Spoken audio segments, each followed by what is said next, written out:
मैं आप लोगों को बाबा के एक आप बीती घटना सुनाता हूँ।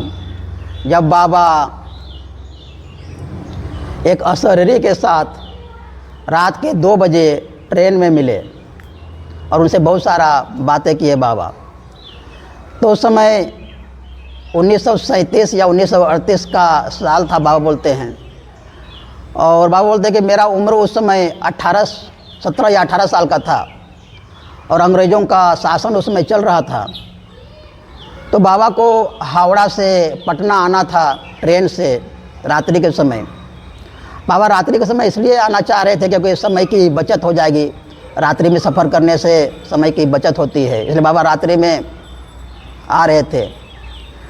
शुरुआत में तो ट्रेन थोड़ा भरी थी, भीड़ भाड़ थी, लेकिन बर्धमान पहुंचते पहुंचते ट्रेन आधी खाली हो गई और आसनसोल पहुंचते पहुंचते तो बिल्कुल ही ट्रेन खाली हो गई और केवल बाबा ही इस बोगी में रह गए। ठंडी का दिन था तो बाबा कंबल ढक करके सो गए। और बाबा जब लगभग रात के 2 बज गए तो बाबा एक मधुर ध्वनि सुनते हैं, मधुर और बहुत ही भद्र सभ्य भाषा में एक ध्वनि सुनते हैं कि सुनिएगा सुनिएगा, आपका लाइटर हमें थोड़ा दीजिएगा, सुनिएगा सुनिएगा, आपका लाइटर हमें थोड़ा दीजिएगा। इस प्रकार के मधुर ध्वनि बाबा के कानों में पड़ती है और बाबा की नींद उससे खुल जाती है। बाबा जब कंबल हटा करके देखते हैं तो सामने एक लगभग 20-22 साल का लड़का खड़ा है, कोट पैंट पहन करके। जब बाबा उसको कोट पैंट में देखते हैं तो बाबा आश्चर्यचकित हो जाते हैं, क्योंकि उस समय कोट पैंट का ज़माना नहीं था। केवल पुलिस और मिलिट्री के लोग अपने ड्रेस कोड के हिसाब से पैंट कोट पहनते थे और जो गजटेड अफसर होते थे वो लोग अपने ड्यूटी के समय में कोट पैंट पहनते थे और जैसे ही ड्यूटी ख़त्म होता था वो लोग अपना धोती कुर्ता में आ जाते थे। विद्यार्थी लोग हाफ पैंट पहनते थे और जैसे ही हाई स्कूल से ऊपर जाते थे वो लोग भी धोती कुर्ता पहन लेते थे। लेकिन जब ये लड़का कोट पैंट में बाबा देखते हैं तो सोचते हैं कि ज़रूर ये लड़का कोई गजटेड अफसर होगा। और उनके मुख मुद्रा में एकदम अभी जातीय वर्ग का एकदम रिफ्लेक्शन हो रहा था और चेहरे से एकदम अच्छा परिवार का, सुशिक्षित परिवार का सभ्य लड़का लग रहा था। तो बाबा के सामने वो लड़का खड़ा है। तब जब लड़का उससे लाइटर मांगता है तो बाबा थोड़ा सा खिन्न होकर के बोलते हैं कि मेरे पास लाइटर नहीं है, मैं क्या सिगरेट पीता हूँ क्या जो मेरे पास लाइटर होगा, मेरे पास कोई लाइटर वगैरह नहीं है। तो लड़का बोलता है नहीं है, आपके पास लाइटर है, आप अपना दाहिना पॉकेट में हाथ डाल करके देखिए, आपके पास लाइटर है। तो बाबा अपने दाहिना पॉकेट में हाथ डाल करके देखते हैं तो हाँ, वहाँ पर वाकई में लाइटर था। तो बाबा एकदम अवाक रह जाते हैं, अरे लाइटर कहाँ से आया, लाइटर तो मैंने रखी नहीं थी। लेकिन फिर भी बाबा उसको अपना लाइटर निकाल करके उसके हाथ में दे देते हैं। लड़का बोलता है कि आप बुरा मत मानिएगा, लाइटर मैंने ही आपके पॉकेट में रख दिया था, क्योंकि बात करने के लिए कुछ ना कुछ बहाना तो चाहिए।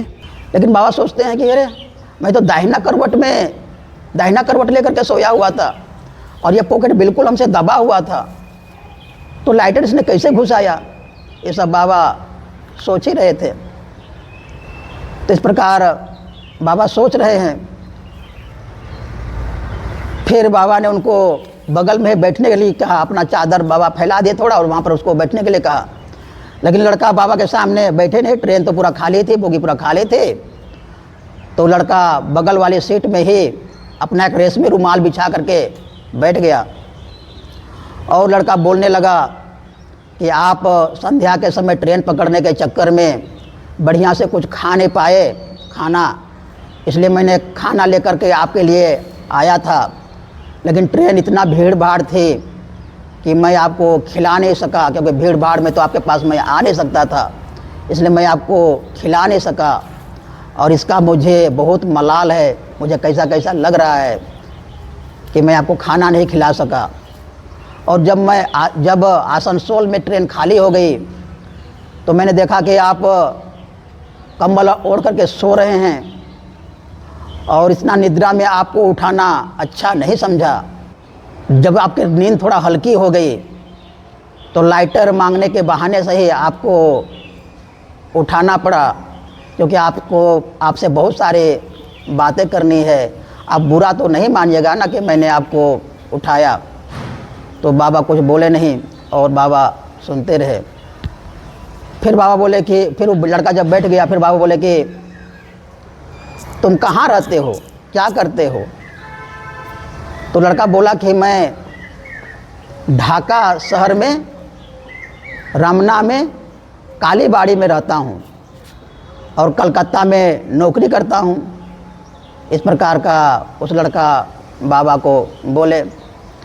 फिर लड़का बोलता है कि आप सो जाइए, क्योंकि अभी रात तो बाकी है और मैं तो यहीं पर बैठा रहूँगा, क्योंकि इतना दिनों के बाद आपके पास बैठने का मौका मिला है, इसलिए मैं तो आपके पास से जाऊँगा नहीं, मैं बैठा रहूँगा और आपको बढ़िया से नींद आ जाए, इसके लिए मैं आपको 2-3 कहानी सुनाऊँगा। तो वो बाबा को कहानी सुनाने लगा और जब कहानी सुना रहा है तो उसने क्या बोला कि एक बार इसी ट्रेन में, इसी बोगी में अक्लमंद चढ़ा था और अक्लमंद ने अपना नाश्ता की जो पोटली है इसको इस ट्रेन रुकने वाली जंजीर से बांध दिया था और ट्रेन अचानक से उसके नाश्ते के भार से, क्योंकि उसका नाश्ता का भारी 1 मन था, ट्रेन अचानक से रुक गई।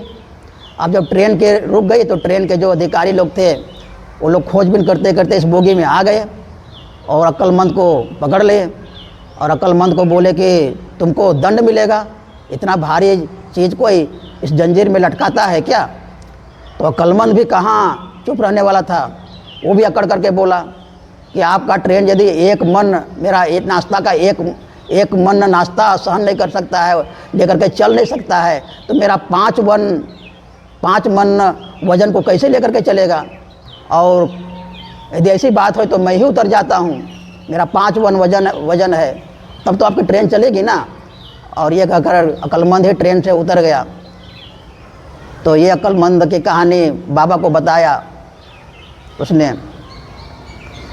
फिर दूसरी कहानी उसने बताया कि एक बार विलायत में इंडिया हाउस के पास कुछ लड़के लोग थे, विद्यार्थी लोग थे, और वे लोग एक छुछुंदर को रूम के अंदर बंद कर दिए और लड़कों ने शर्त रखी कि छुछुंदर के साथ जो अधिक समय तक रहेगा उसको नाइट की उपाधि दी जाएगी। तो नाइट की उपाधि बहुत बड़ी उपाधि होती है। तो लड़के लोग लाइन लग गए उस छुछुंदर के साथ रहने के लिए, लेकिन जो भी अंदर जाता वो 1 मिनट 1.5 मिनट के बाद ही बाहर आ जाता, क्योंकि एक तो छुछुंदर की चों चों की आवाज़, और उस छुछुंदर इतना बदबूदार था कि उसके साथ रहना बिल्कुल ही मुश्किल था और लड़के लोग अधिक से अधिक 1.5 मिनट तक ही उसके साथ रह पाए। अब उसी समय अक्लमंद आ जाता है वहाँ पर और वो बोलता है कि आप लोग क्या इसके साथ रहते हो 1 मिनट 1.5 मिनट, मैं अंदर जाऊँगा। और वो गया अंदर, और जब गया तो बाहर वो आ ही नहीं रहा है। लगभग 6 मिनट तक हो गए। तब लड़के लोग क्या देखते हैं कि छुछुंदर एकदम धीरे से गेट के दरवाजे से धीरे धीरे बाहर आ गया। तब लड़के लोगों ने छुछुंदर से पूछा, अरे छुछुंदर तुम बाहर क्यों आ रहे हो, क्या हुआ? तो छुछुंदर बोला कि इस अक्लमंद का इतना दुर्गंध आता है, इसके साथ रहना इतना आसान है क्या? मेरा तो 5 जन्मों का पुण्य फल था, शुभ फल था, इसलिए मैं इतना देर तक रह सका, 6 मिनट तक इसके साथ, और मैं अधिक समय तक इसके साथ रहा हूँ, और इसलिए हमको नाइट की उपाधि दो। तो ये बाबा उस समय सोए नहीं थे, बाबा कहानी सुन रहे थे बड़ा मज़े से। तो बाबा बोले कि ये भी उतना ख़राब कहानी नहीं है। तो ये 2 कहानी सुनाया उसने, लड़के ने। फिर बाबा बोले कि तुम्हारा नाम क्या है, उस लड़के को पूछे। तो लड़का ने अपना नाम बताया, मधुमलय मित्र। लड़के ने बताया कि मेरा नाम है मधुमलय मित्र। फिर ये सब होने के बाद बाबा को थोड़ा बाथरूम जाना हुआ। जब बाबा बाथरूम जाने लगे तो मधुमलय ने कहा कि अभी आप बाथरूम मत जाइए, क्योंकि अभी घड़ी का एकदम 2:30 बजा हुआ है और 2:30 बजे बाथरूम जाना अच्छा नहीं है। तो बाबा बोले क्यों?